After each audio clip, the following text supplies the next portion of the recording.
Oiê, Aê! agora você está me vendo. Ê. Agora sim, tudo bom? Então, acho que você escutou, né? Agradecimento a todas vocês. Já estão convidadas aí lá no programa. Gosto muito do trabalho e tirar um pouquinho de dúvidas aí, né, das pessoas. Acho que tem muita gente que nem sabe nada sobre o assunto de espiritualidade. Então, acho legal você, né, como médium, até contar um pouquinho da sua história e passar aí uma mensagem legal para quem não conhece ainda muito sobre o assunto. Ok. Bom, eu nasci numa família multi-religiosa, né? Eu tinha católico, minha tia era evangélica, lá do Brasil para Cristo, na época do Manuel de Melo, e meus pais, minha avó, eu fui criada pela minha avó e minhas tias, né? Eram espíritas. Uhum. De frequentar a Federação Espírita, mas a tia Helena e a vovó tinham uma visão mais ampla, então elas também falavam com caboclos e pretos velhos, tal, embora a nossa filosofia fosse kardecista.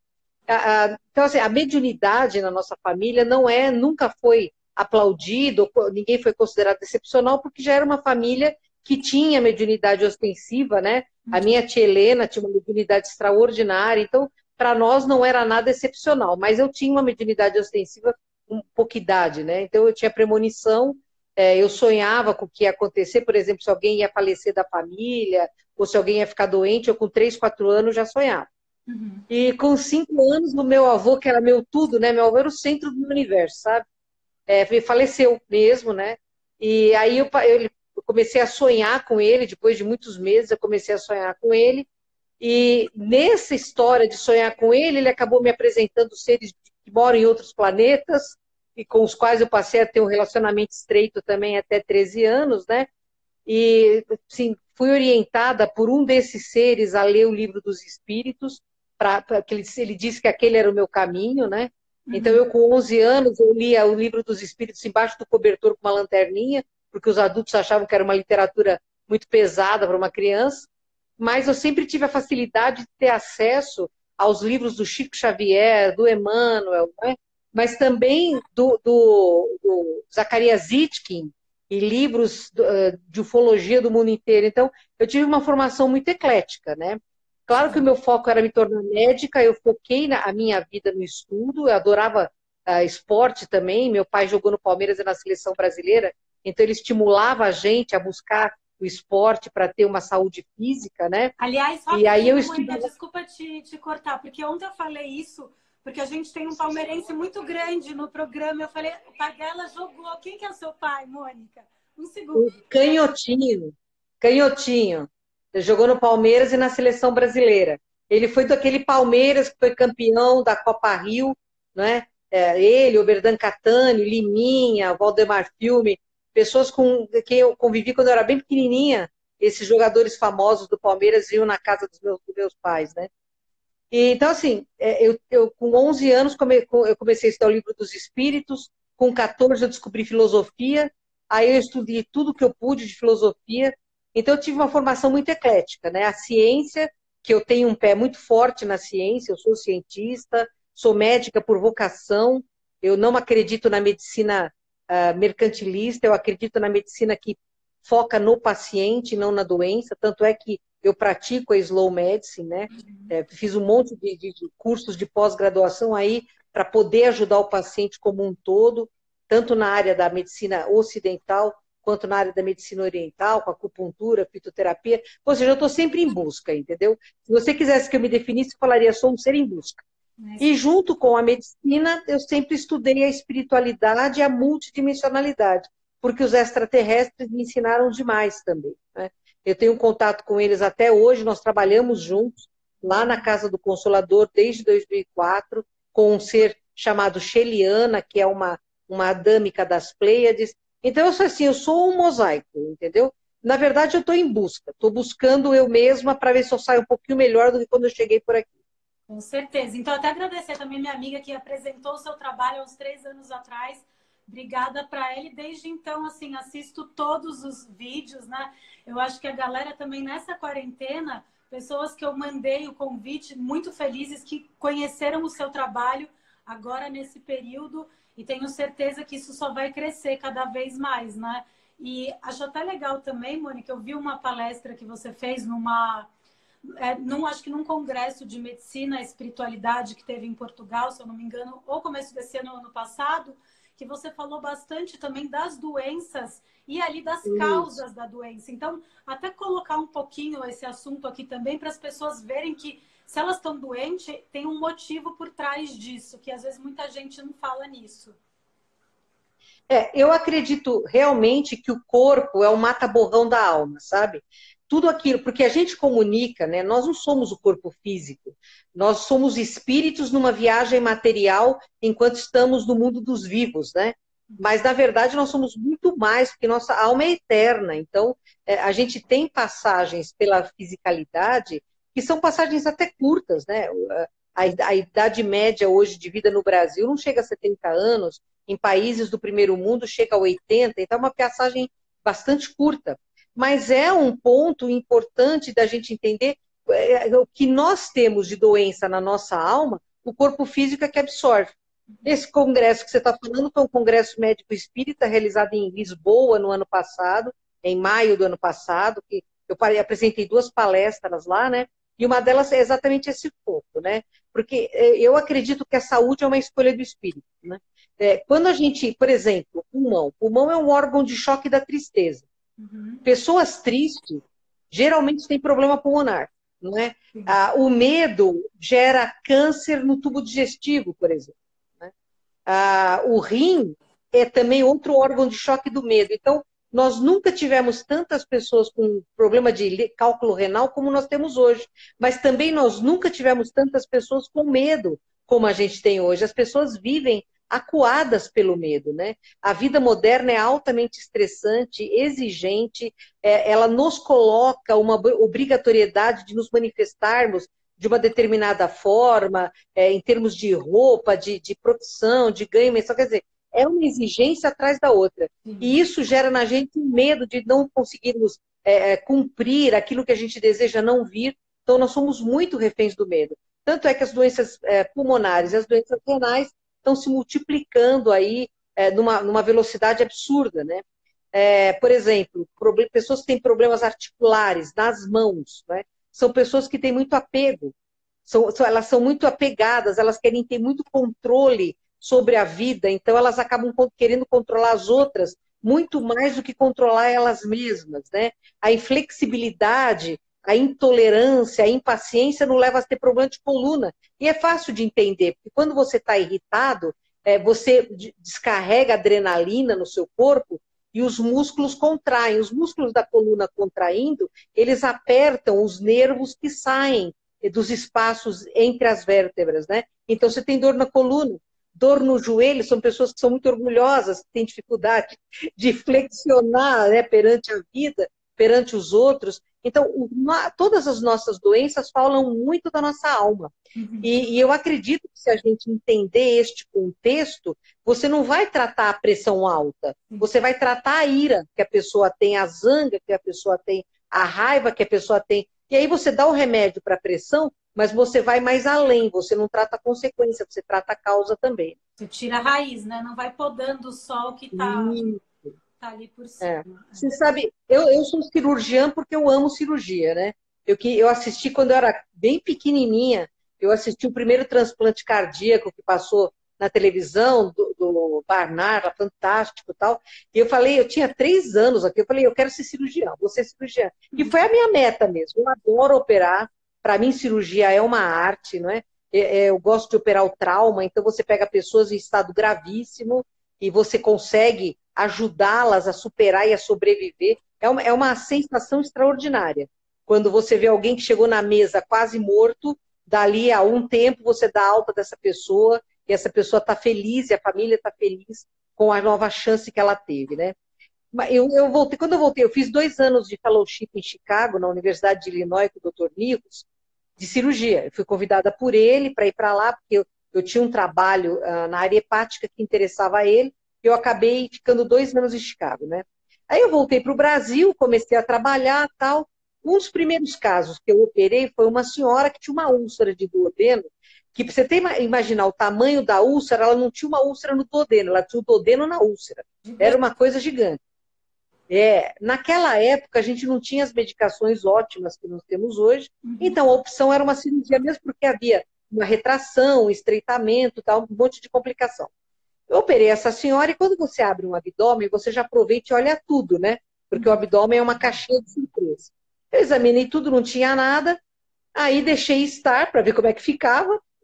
Me aparece 2 anos depois com dor abdominal. Eu achei que tinha úlcera voltado, fizemos uma endoscopia, não era. Aí fizemos um ultrassom e ela estava com a vesícula com cálculos. Operamos a vesícula, olhei tudo de novo, não tinha nada. Passou 1 ano e meio, não chegou a 2 anos, eu vi ela na sala de espera, eu falei, nossa, ela está com câncer. Dito e feito, estava lá com câncer. Falei, o que acontece com a senhora, que a senhora está com tanta mágoa, não é? Ela falou, meu marido me deixou por uma menina que tem a idade da minha filha mais velha. Uhum. Aí eu falei para ela que não valia a pena ela se sacrificar nem nada, tal, bom. Conclusão. Tudo foi feito, a cirurgia foi feita, e essa senhora, eu estava perto dela no momento em que ela faleceu, e ela falou, tá vendo, doutora, deu certo. E apontou com a cabeça o marido que estava do outro lado segurando a mão dela. Mas ela morreu, então não deu certo.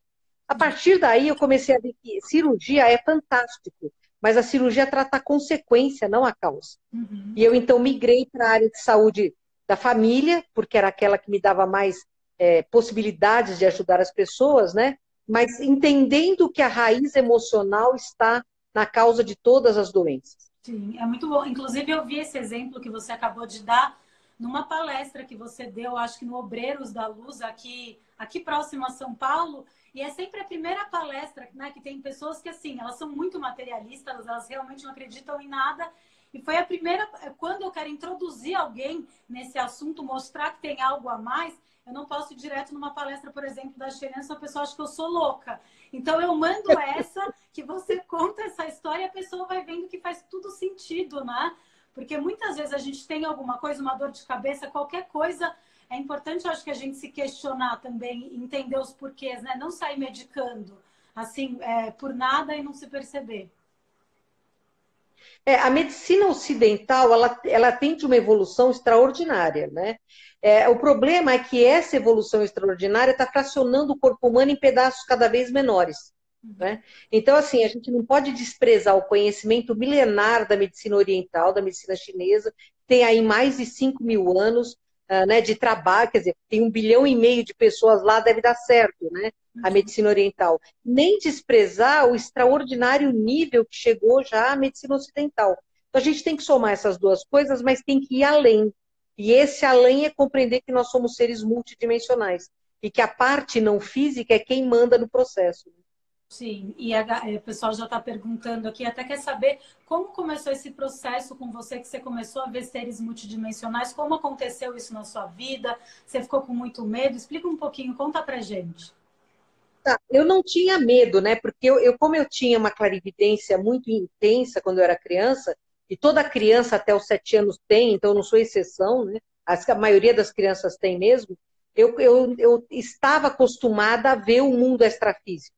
Mas depois que meu avô morreu, depois de um tempo dele voltar e começar a conversar comigo, um dia ele falou que ele ia embora, mas que um amiguinho dele ia vir, não é? E eu fiquei muito chateada, porque afinal de contas meu avô morreu 2 vezes, né? O dia que eu encontrar com ele do outro lado, eu vou ter uma séria DR com ele, porque, pô, morreu 2 vezes, me deixou sozinha 2 vezes. Aí, passado algumas noites que eu sonhei com ele, eu acordei com um ser branco leitoso, cabeçudo, com olhos bem grandes, assim, na beira da minha cama, um pouco acima dela, né? E eu olhei para ele e ele falou, saudações, eu sou amiguinho do seu avô. E aí, veja bem, década de 60, amiguinho, branco leitoso e cabeçudo, só podia ser Gasparzinho, o fantasminha camarada, que era o meu ídolo, né? Era o personagem que eu mais curtia. E os extraterrestres, eles usam do lúdico da criança exatamente para que a criança não tenha medo e não estabeleça uma relação de resistência com eles, né? Uhum. Aí ele tinha uma bolinha na mão dele, uma bolinha vermelha, essa bolinha foi para o ar, se transformou no planeta Terra, e aí era como se fosse uma tela de cinema, né? Eu vi prédios de vidro, viadutos, a nave Columbus aterrissando, como também vi o tsunami do Índico, que teve, outros desastres, terremotos, outras coisas que ainda vão acontecer, e ele falou que eu devia prestar atenção para não esquecer nada do que ele me mostrava. 3 noites depois, eu acordo com 3 seres cinzentos, cabeçudos, pequenininhos em volta da minha cama. Eu dormia no quarto da tia Sema nessa época. Um deles me puxou pela mão, me tirou da cama, né? Eu sei que eu estava em corpo físico, porque eu bati o joelho na cama da tia Sema e ela não acordou. E a minha casa que eu cresci, ela é aquela casas antigas de corredor longo, né? Aquela coisa bem fantasmagórica mesmo. E no meio do corredor tinha uma luz, nós 4 entramos nessa luz, eu me senti puxada pelo estômago, eu senti falta de ar, tontura, náusea. Quando essa sensação passou, eu vi que eu estava num ambiente circular, que era um ambiente assim como se fosse de metal. Os 3 pequenininhos estavam sentados numa mesa, que hoje eu sei que é um painel de controle, e quando eu olhei para trás, eu vi o planeta Terra se afastando, né? Que, aliás, é redondo, tá? A Terra é redonda, não é plana, não. E eu fiquei em pânico, me deu pânico, eu fechei os olhos, né? Eu tinha muita fé já naquela época, fiquei rezando para Jesus me salvar dos demoninhos, e aí eu vi que a gente se aproximou de alguma coisa que era muito luminosa, e entramos dentro dessa coisa, hoje a gente sabe que é uma nave-mãe. Um deles me pegou pela mão, a gente saiu pelo hangar, depois de um tempo é que a gente saiu pelo hangar, e essa nave, ela era clara, mas não era ofuscante, era mais fria, mas era confortável. A gente andou assim, muito silêncio, eu lembro disso, do som do silêncio. Aí a gente foi andando, ele fez assim com uma mão, uma parede abriu, né, uma porta abriu, dentro tinha uma mesa de cirurgia, com copo cirúrgico e tudo. Claro que eu não sabia o que era isso na época. E eu me lembro de já me perceber dentro, em cima dessa mesa, nada me segurava, mas eu só conseguia mover meus olhos. E aí eles fizeram exames, tal, eu estava muito assustada, realmente com muitos medo. Não era a dor que eu sentia, era medo mesmo. E aí um ser muito bonito, muito alto, me tocou assim na cabeça, e eu escutei dentro da cabeça: fique tranquila, somos seus amigos, não lhe faremos mal. No dia seguinte eu acordei na minha cama com 3 marcas vermelhas no meu abdômen, né? Aí eu falei para minha avó que eu tinha ido passear com 3 anõezinhos num disco voador, e a minha avó falou: nossa, essa menina está ficando com uma imaginação muito forte. Só que isso continuou acontecendo, tanto com espíritos, que na minha família entendia como normal, mas também com esses seres. E aí eu fui para o Brasil para Cristo, o Manuel de Melo tentou me exorcizar, fui para a Federação Espírita, fiz um longo tratamento lá, mas não adiantou nada, eles continuaram vindo, né? Foi decidido lá na União Brasileira de Espiritismo, na UBE, ali no Brás, do Dr. Stanislau Franco, por quem eu tenho muito carinho. Eles acharam melhor fechar minha mediunidade para eu poder ter uma vida mais normal, como as outras crianças, né? E assim foi. Até os 13 anos, foi essa a minha vida, né? Foi bem complicada, porque eu não conseguia ter uma vida muito normal como as outras crianças, embora eu fosse impossível, tá? Eu era muito impossível mesmo, eu era hiperativa, moleque de tudo, coitada da minha avó, mas eu tive uma vida eu fui muito feliz na minha infância e tudo, mas depois que fez esse trabalho na UBE, a mediunidade realmente sossegou, e aí eu passei a ter uma vida mais normal, como as outras pessoas, né? E como que é esse processo, Aí, Mônica, quando como é que eles conseguem bloquear ali a mediunidade? eles bloqueiam o chakra, né? O chakra frontal, é como se você colocasse ali um capacete para você bloquear a pineal. Nós temos órgãos no corpo físico que são chamados de órgãos anímicos. São verdadeiras antenas que comunicam o perispírito ou o corpo astral com o corpo físico, né? E o principal desses órgãos é a glândula pineal, que fica no cérebro, fica ali no assoalho do sistema límbico. E é como se você colocasse um capacete isolante. Então a pessoa ela não recebe ondas com tanta frequência, e aí acalma todo esse trabalho mediúnico, né? Eu já estava na faculdade de medicina quando a mediunidade abriu de novo. E daí, isso aí, provavelmente algum guia seu, alguém que foi lá e tirou esse trabalho que fizeram, porque estava na hora de você trabalhar. Isso, foi o doutor Espanhol, né? Um dos meus mentores, que é o coordenador da corrente médica da Casa do Consolador. Eu sonhei com ele e ele falou que ia fazer uma pequena cirurgia, e no dia seguinte eu comecei a ter clarividência de novo. Inclusive, já fizeram uma pergunta aqui, deixaram algumas perguntas. Eles perguntaram, porque ontem, né, para quem não sabe, a Mônica tem o canal dela, que é a Mônica de Medeiros, no YouTube. Toda terça, quinta e sábado tem live, e ontem foi com o doutor Espanhol, e ele comentou algo de que agora a gente teria a prova estava tendo a prática, a teórica, agora a gente teria a prática. E uma pessoa pediu para você exemplificar, se você poderia exemplificar o que seria ali essa prova prática que ele falou. Entendemos ainda o que é necessário para a gente ser feliz. Então, o doutor Espanhol falou 2 anos atrás que haveriam 3 ceifadores, não é? E o segundo e o terceiro estariam condicionados ao que a humanidade aprendesse no primeiro. O primeiro ceifador é essa pandemia. O que ela visa ensinar? Primeiro, a gente viveu o dia de hoje. Todos nós estamos vivendo demais o futuro ou o passado, estressando, gastando energia, ficando doente, sendo infeliz, mas não estamos focando no dia de hoje, né? Então, esse é o primeiro ponto da pandemia. Dentro de casa, você vai andar para dentro de você mesmo, que é o autoconhecimento extremamente necessário. O segundo, por causa da recessão que é mundial, e veja, ainda que a recessão existe um desemprego, também é verdade que a economia já começou a dar reflexos de uma recuperação, com a abertura de países na Europa, o próprio Brasil, com a queda do dólar, a melhora da Bolsa de Valores. Então, hoje eu conversei com a senhora que trabalha aqui em casa, né? A Açaí já está contratando de novo. Então, a recessão, ela não vai ser uma coisa tão gigantesca como pintaram, mas vai haver miséria, vai haver fome. Então, o segundo ponto seria a gente se desapegar da matéria. Quer dizer, a matéria não pode ser o nosso foco, ela tem que ser uma ferramenta, mas ela não pode ser a meta da nossa vida, o foco da nossa vida. E a terceira coisa a ser aprendida com a pandemia era a solidariedade, né? Então, porque é lógico que nesse momento, lá na Casa do Consolador, a gente fazia 500 almoços por domingo e a gente tinha 103 famílias credenciadas, cadastradas no nosso projeto social. Então, eram 103 cestas básicas, 500 almoços e 1 tonelada e pouquinho de ração animal para as protetoras, né, que a gente ajuda.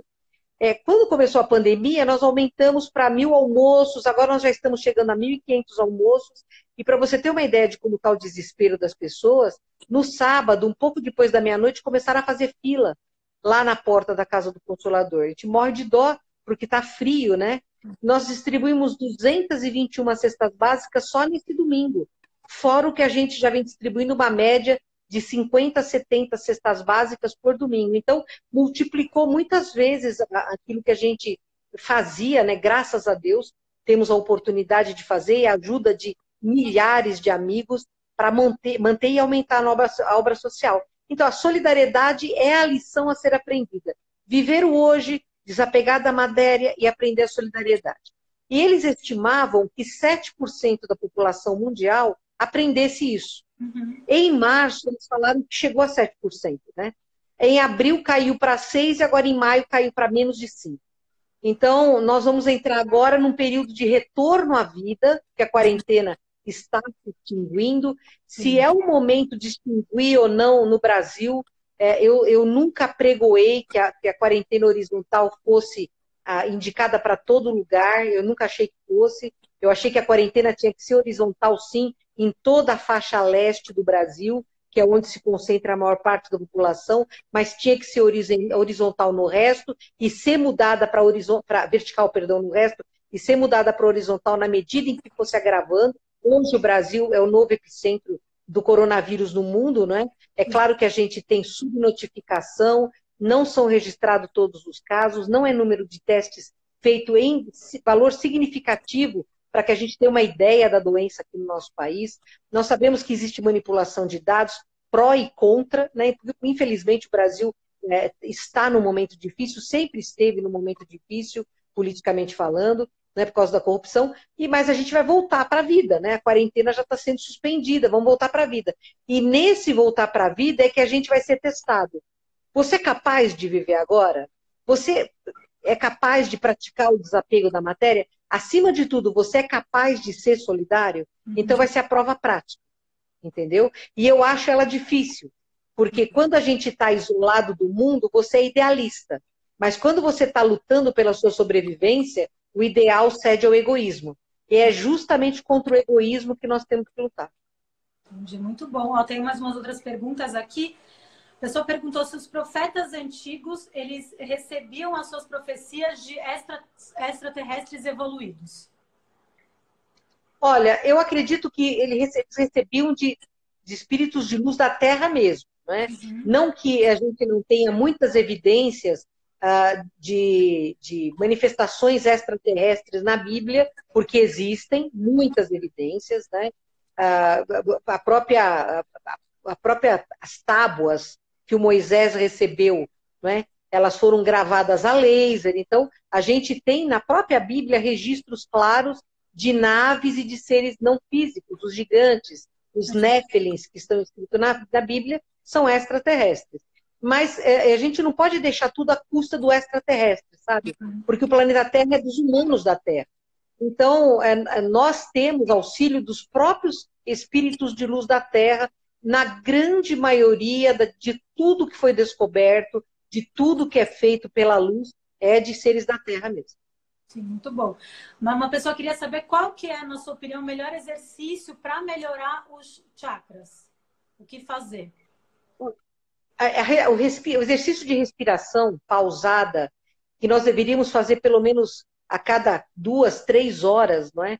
A respiração pausada, ela tem duas vantagens. Além de equilibrar os nossos neurotransmissores, baixando a adrenalina, quer dizer, tirando você da luta, da fuga e colocando você num estado mais de paz interior, diminuindo o processo de oxidação do nosso corpo, quando você faz uma respiração profunda, você também absorve mais a energia, o prana, ou o fluido cósmico universal, que é a mesma coisa, só o nome que é diferente, que energiza o corpo físico, mas também energiza o duplo etéreo, que é o filtro entre o corpo físico e o corpo astral, e o próprio corpo astral, né? Então, esse sistema de você estabelecer na sua cabeça que a cada 4 horas você vai parar e fazer 5 minutos de uma respiração profunda e pausada, ela é extremamente útil. Outra coisa que ajuda também é a gente conhecer o canal Chuchuma, que são os chakras principais, né? O coronário que fica aqui, em cima da cabeça, 3 a 4 centímetros, a 5 centímetros às vezes, ele está aqui, girando no sentido anti-horário, o frontal que fica na testa, o laríngeo que fica na frente da tireoide, o tímico que fica na frente do timo, o cardíaco aqui no coração, o gástrico ou solar em cima do estômago, o genésico na pelve e o básico que fica na raiz da coluna. Esse é o canal Chuchu. Então, é bom você também mentalizar, assim, quando você vai antes de dormir, para mim é o horário ideal, você ficar com os pés tocando o chão mesmo, pode ser em cima de tapete, não tem problema, de meia, isso não interfere. Mas você imaginar uma energia que venha de dentro da terra, vermelho, brilhante, cintilante, entrando pela raiz dos seus pés, subindo pelas suas pernas, entrando por esse chakra básico e como uma espiral, subindo toda a sua coluna por esse canal de chakras, exteriorizando aqui pelo coronário e descendo sobre você como uma cachoeira de luz. Você alinha seu chakra dessa forma. Eu faço isso toda noite antes de dormir. Me ajuda bastante a eu estar em equilíbrio. Muito bom. E a pessoa, ela perguntou assim, ETs como a Sheliana que não comem, possuem dentes? E quais as principais diferenças físicas? Acho que talvez da Sheliana, né? Do jeito dela, porque tem vários, né? Exato. A Sheliana é de uma raça adâmica, nós somos adâmicos, tá? Nós somos Adã Kadmon. Então, nós somos adâmicos da Terra e a Sheliana é uma das raças adâmicas das Pleiades. Ela tem dentes, mas são dentes pequenos, ela não tem canino, né? Porque lá eles vivem de energia, eles se alimentam de prana, mas isso não quer dizer que ela não coma de vez em quando algum elemento sólido. Quando ela vem trabalhar comigo e ela volta para a nave, ela come elementos sólidos, né? De vegetais, eles não comem nada de origem animal já há séculos. Uhum. Então, eles têm, é engraçadinho que eles têm dentes bem quadradinhos e pequenos, né? A língua deles é como a nossa, eu percebi que tem papila gustativa e é mais arredondada, é cilíndrica como a nossa, mas o tubo digestivo deles é bem diferente, eles não têm vesícula biliar, nós temos 9 metros só de delgado, eles têm 2 metros de delgado só, não é porque eles se absorvem mais de energia, o próprio intestino grosso deles é bem menor que o nosso, não tem 4 setores como o nosso tem, parece que o deles tem 2 setores só, que é mais para absorção de água mesmo. Então, eles não têm a vesícula biliar, não têm o apêndice, agora eles têm um fígado bem maior que o nosso, têm um baço bem maior que o nosso, os rins deles são muito parecidos com os nossos, né? a capacidade pulmonar e cardíaca deles também é maior do que a nossa, o cérebro deles é mais pesado que o nosso. Então, são pequenas diferenças, mas são diferenças significativas. Tem bastante diferença. Estão perguntando aqui se eles são... O Gabriel perguntou aqui se eles têm órgãos sexuais reprodutores. Não, não tem. Eles não copulam. Essa é a frase da Sheliana. Eles não copulam fisicamente como nós, né? Eles entram. Não é que eles não têm troca de energia. Eles não têm a troca de energia física. A Sheliana é casada, não é? Lá no planeta deles, eles são bissexuais e ela está casada com um ser masculino, mas isso não quer dizer que ela não seja bissexual. Todos eles lá são bissexuais. E pelo que eu vi, a maior parte dos ETs é bissexual, né? Porque eles amam o espírito, como eles não têm a parte sexual, para eles, física, não tem essa relevância toda, não tem. Eles são andrógenos mesmo, né? E quando eles querem trocar energia, eles colocam a mão espalmada, as duas mãos espalmadas, e as mãos ficam próximas, e eles vibram as mãos e eles são envolvidos no energia. Então, eles entram em sublimação, né? A gente, quando chega no orgasmo, solta rojão. Eles entram em sublimação. É êxtase mesmo, da troca de energia. Então, assim, é um complemento espiritual. Eles trocam só energias espirituais. Quando eles vão ter filhos, lá pelo que a Sheliana explicou, que é permitido, né, que eles possam ter uma família e tal, para o espírito que vai nascer, eles ficam nesse casulo energético que eu acabei de falar, e aí forma-se como se fosse um cilindro energético, um útero, energético, e o espírito reencarnante é projetado e materializado ali dentro, e aí ele cresce dentro de um sistema artificial, mas ele, por telepatia, se comunica com os pais e com as outras pessoas, as pessoas visitam e conversam com essa criança enquanto ela cresce, né? E quando ela vem 7 meses e meio só lá o tempo de gestação deles, a criança já nasce com capacidades de coordenação motora muito superiores à nossa e já nasce com capacidade de comunicação pela telepatia. Então, eles estão, assim, tipo, se for falar em dimensão, ela está na 5ª dimensão, a Sheliana. Isso, a Sheliana está na 5ª dimensão consciencial.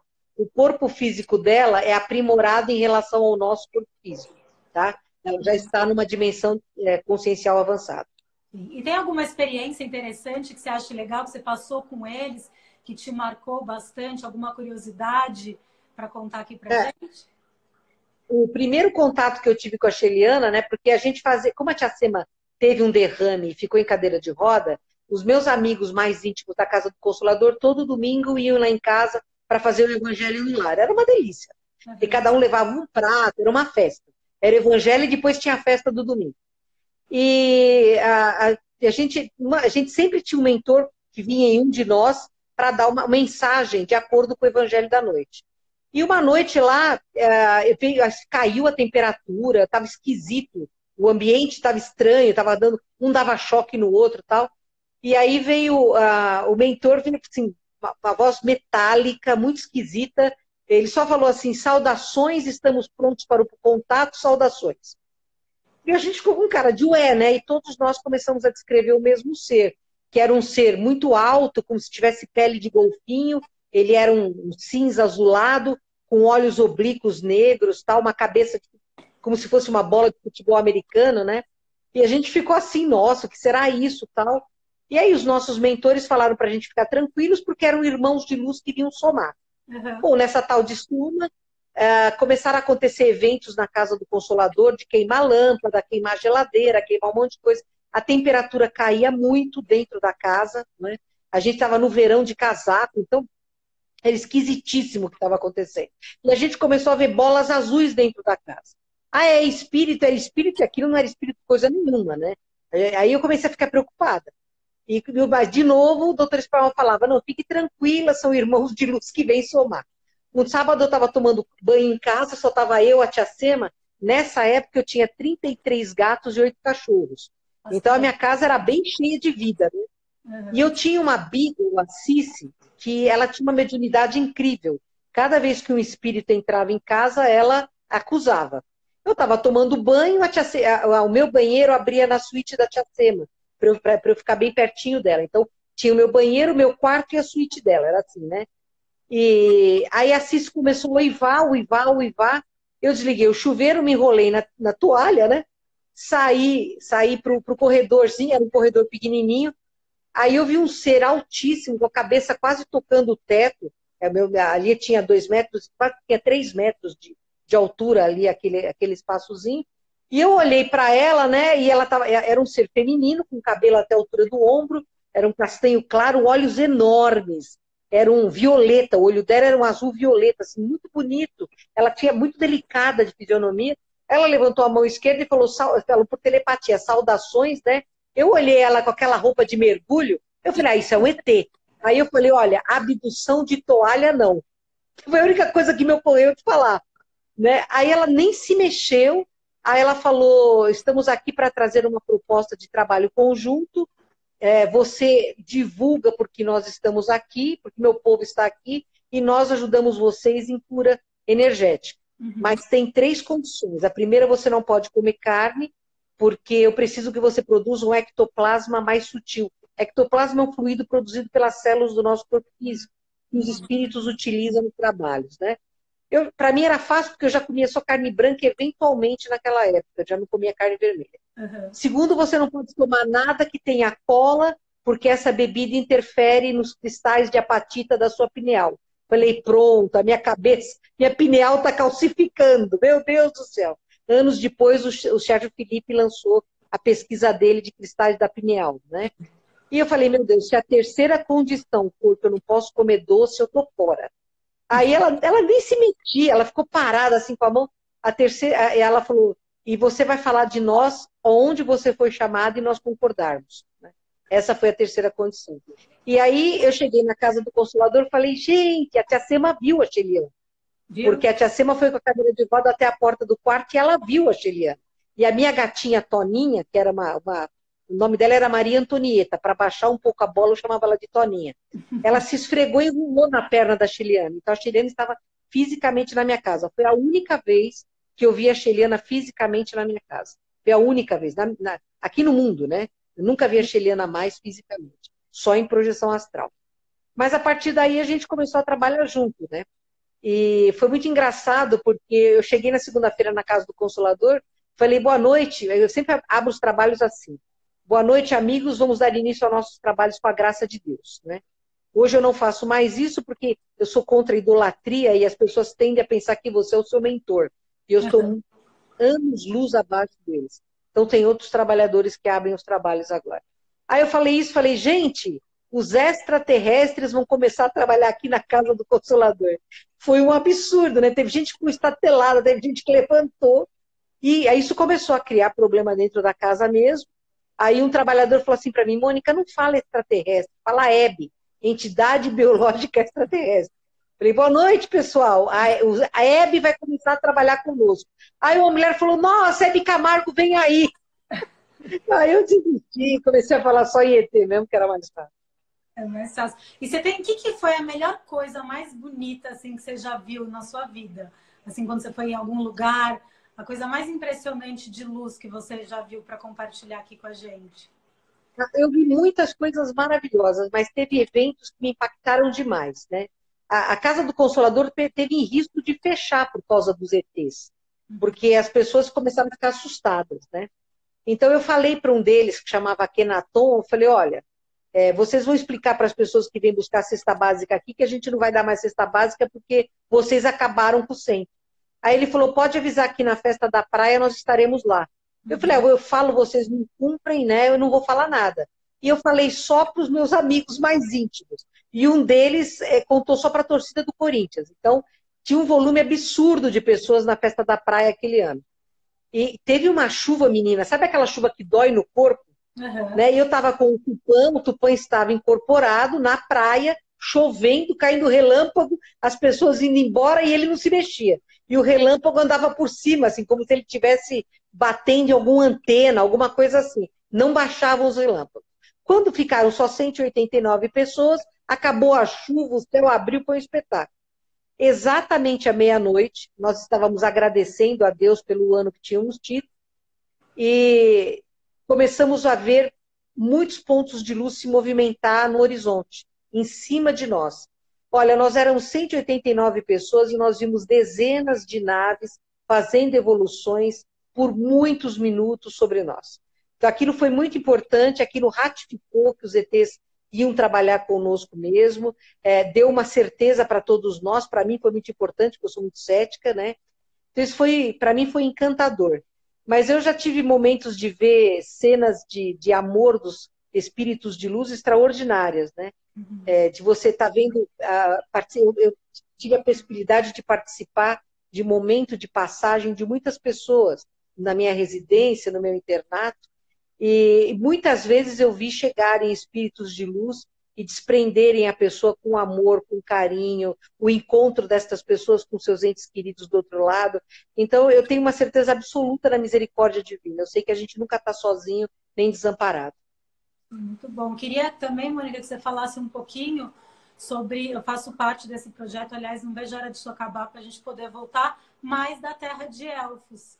Contar um pouquinho para as pessoas, explicar o que é e convidar já para ir no programa falar sobre isso e divulgar mais ainda a Casa do Consolador. Claro. O Terra de Elfos é um trabalho da Sheliana para crianças com hiperatividade, autismo e outros problemas de saúde mental, né? Então, a gente está estudando isso faz tempo, né? Sim. Que a gente fez reuniões e tudo de treinamento. Começou ano passado, e esse trabalho... Isso, a gente começou a estudar no ano passado para montar os grupos de trabalho. Então, o trabalho ele é desenvolvido em várias etapas. Quando a família chega, é recebida com café da manhã, né, que as crianças comem, os pais comem, e os próprios trabalhadores também, para a gente criar já um ambiente de acolhimento. E aí as crianças passam por diversos estágios de trabalho, né? O primeiro estágio chama-se vibracional, que é quando a gente faz um trabalho para tratar essa criança espiritualmente, a família e o grupo de obsessores que estas crianças sempre têm. Depois elas vão para a musicoterapia, que é um grupo que trabalha com instrumentos musicais, música, as crianças cantam, mexem nos instrumentos. Daí elas vão para o lúdico, elas fazem brincadeiras, tudo no sentido de integrar com a coletividade, de comunicação, de trabalhar a comunicação e a capacidade da criança de se relacionar com outros. Aí elas vão para a terapia animal, não é? Que os cachorrinhos estão lá para as crianças, e as crianças adoram, né? Sim, elas curtem muito. É uma delícia mesmo. E das crianças, dali do trabalho dos animais, elas vão para os solares, que é um trabalho de energização com geometria sagrada também da Sheliana. Enquanto isso, as famílias são acolhidas no grupo da família, porque é uma terapia de grupo mesmo, que é muito difícil para essas famílias, né? O que é importante é que hoje em dia, a cada 54 crianças, você tem um autista, né? Então, é um volume de autismo muito grande no mundo. E o espectro autista é muito largo, né? O Alzheimer hoje está dentro do espectro autista. Eu tenho Alzheimer, desculpa, Alzheimer, não, Asperger, né? Eu tenho Asperger, eu estou com um paciente com Alzheimer, estava pensando nele. Eu tenho Asperger e a gente aprende a dominar o Asperger, mas a gente sabe que também é difícil para as pessoas viverem com pessoas com Asperger, porque a gente fala o que pensa, né? Sem muito filtro do juízo, né? Mas são sinceros, né? É melhor do que falsidade, na minha opinião. Pelo menos isso, mas às vezes a gente é rude também, né? Eu tenho trabalhado muito comigo para dominar isso, porque não é bom ser rude, né? E então a gente tem crianças no espectro leve do autismo que são, na verdade, espíritos que estão vindo para a Terra pela primeira vez, que estão aprendendo a linguagem, a viver num planeta de gravidade mais densa, eles são espíritos mais telepáticos, então eles têm esta fase de adaptação, são inteligentíssimos, muito focados, até o espectro mais profundo do autismo, com graves deformações realmente mentais, né, que elas têm muita dificuldade. Então, é bem amplo o trabalho. Eu não vejo a hora da gente poder voltar, porque foi muito bom, né? O retorno que a gente teve das famílias foi muito positivo. Sim, também as pessoas estão perguntando aqui se é só, como são, não, são crianças ali diferentes, não só autistas, né, Mônica? Você pode, a pessoa que tem aquela criança que está difícil dentro de casa, pode também levar, né? Claro, crianças difíceis, crianças com hiperatividade, com distúrbio de atenção, com agressividade. É para toda criança que está com dificuldade. Quer dizer, você participa, você viu que a gente tem um autista lá de 18 anos, né? Que ele é bastante violento com a família. Depois do trabalho ele ficou melhor, ficou mais afável, né? Então, assim, é para todas as crianças, é só se inscrever e... Sim, tem que ir. Perguntaram aqui, já que é do Rio, que tem uma filha autista, então é sempre o último sábado do mês. Você pode organizar e vir para São Paulo, porque acho que precisa da presença, né, Na Mônica? verdade, nós estamos com mais de 100 casos de fora de São Paulo e até de fora do Brasil. Estas crianças passam pelo vibracional e pelos solares. A Então, são distância. feitos dois trabalhos, mesmo à distância. Elas só não passem pela fase gostosa, que são as terapias que são feitas na casa. Uhum. Mas a pessoa não precisa vir para São Paulo, porque até financeiramente pesa muito, né? Então, quem é de fora de São Paulo é só escrever para a Casa do Consolador, no título do e-mail colocar inscrição Terra de Elfos, que mesmo quem é fora de São Paulo e fora do Brasil está sendo atendido também. Vai, então entra lá e também entra lá no site, que tem vários cursos, né? Maravilhosos. Eu já fiz alguns lá, EAD, pela Casa do Consolador, são muito bons mesmo. E acho que todo mundo ajudar também nesse momento, né, Mônica, que está realmente precisando. Então, assistir a live, compartilhar, mandar aqueles stickers, mandar uma doação ou comida também, né, para vocês. É, ação, não é? Pode fazer doação e também pode comprar livros, né? No site da Casa do Consolador tem o Elos que Aprisionam, que é um livro que eu psicografei de uma escocesa. É um livro apaixonante, você lê em 2 dias, você não consegue parar de ler, ele tem uma contraindicação, você não consegue parar de ler. No site da Margarete Áquila, que é margareteaquila.com.br, tem os CDs dela e a Margarete tem uma voz de anjo, né? Ela é A Margarete maravilhosa. Ela realmente cantou na rádio, a gente maravilhosa. entrevistou ela, Ela acho que me na falou, eu vi, quarentena, eu ela assisti. cantou Beatles, assim. Eu sou suspeita, né? Que eu acho maravilhoso o trabalho das duas. A Marga é fantástica mesmo. Então tem os CDs dela, tem DVDs dela e tem o livro Cordatos, que é dela também, que ela escreveu, é um livro de autoconhecimento que ela escreveu com a Sheliana. E no site Ufologia Integrada, né? Ufologia Integrada, tem o Projeto Contato, que é um livro sobre ufologia que a gente escreveu, tem o Elos, os dois, tanto em EPUB quanto em físico, tem o meu livro Nova Terra, Nova Raça Humana, não é? Então, assim, tem palestras nossas também em MP4, em DVD, porque é tudo isso que mantém as obras sociais da Casa do Consolador. Muito legal. E como é que funciona, Mônica, quando você vai, assim, chega algum espírito para você, você vê a pessoa, é algo mental, quando você vai ali fazer uma psicografia? Como que funciona? No caso da Elizabeth, eu tinha acabado de chegar da Casa do Consolador, você está vendo aqui, eu estou no meu quarto, né? Eu estava me preparando para dormir, aí eu vi entrar um espírito pelo quarto com roupa escocesa, né? Eu falei, o que você quer? Né? Porque ela era muito tranquila, foi até o espanhol que veio com ela. Ela falou, eu quero que você escreva a minha história. Eu falei, por que eu tenho que escrever a sua história? Ela falou, porque é uma história de fé e determinação. Eu falei, então tá, né? O doutor espanhol estava perto, e o doutor espanhol é um dos personagens da história. Ele é a velha celta, Ah, ele faz a parte velha da que história? faz parte, ele conhece a Elizabeth dessa época, né? Olha. E aí a gente começou a psicografar, eram 8h30 da noite, quando eram 6h30 da manhã o livro estava pronto, porque eu não conseguia parar. Ela vai Eu falava, não, ditando. vamos, vai ditando. Ela foi ditando e eu já fui escrevendo no computador, que era mais rápido, né? Depois, é claro, teve que fazer correção, porque saiu palavras juntas, palavras escritas erradas, teve correção, tudo. E isso aí aconteceu há muito tempo atrás. Isso foi em 2005, 2006. Foi esse livro psicografado. E o ano passado, como a gente precisava começar a levantar mais recursos para casa, né? Você sabe que o prédio que a gente ocupa é alugado, né? Uhum. E a gente está com risco aí dos donos venderem para uma incorporadora. Então, a gente estava precisando levantar recursos, a gente resolveu editar o livro e lançar, né? Então, no caso da Elizabeth, eu vi, ela ficou na minha frente ditando, foi bem tranquilo. Eu tenho clarividência, então eu vejo espíritos quando eles entram na mesma frequência de onda que eu tenho capacidade para ver, mas eu tenho principalmente lucidez. Então, eu consigo sentir o ambiente que me cerca, né? Vendo quem é a entidade que está lá, se tem uma energia boa, se a energia dela não é boa, é uma mediunidade que me dá bastante segurança, né? Porque eu geralmente sei aonde eu estou. Sim, e isso tudo você trabalhou, né, Mônica? Eu vejo bastante suas entrevistas, mas conta para as pessoas que não sabem, que têm algum sentimento, essas coisas, como se aprofundar e até se autoconhecer, né, aí nessa situação que passa. E maiormente agora, viu? Porque nessa quarentena a mediunidade está eclodindo, está explodindo num monte de pessoas, principalmente nos jovens. Né? Então, assim, a mediunidade é diferente da paranormalidade, ambas são DNA dependentes e são orgânicas, elas são fisiológicas. Qual é a diferença entre mediunidade e paranormalidade? A mediunidade, você depende de um interlocutor externo a você para acontecer. Né? Então, você vê alguém que quer ser visto, você escuta alguém que quer ser ouvido, ou seja, você tem que ter um interlocutor externo. A paranormalidade, você não precisa desse interlocutor externo. É você que provoca tudo. Então, você movimenta objetos, você é capaz de fazer leituras no tempo e no espaço, que é a premonição.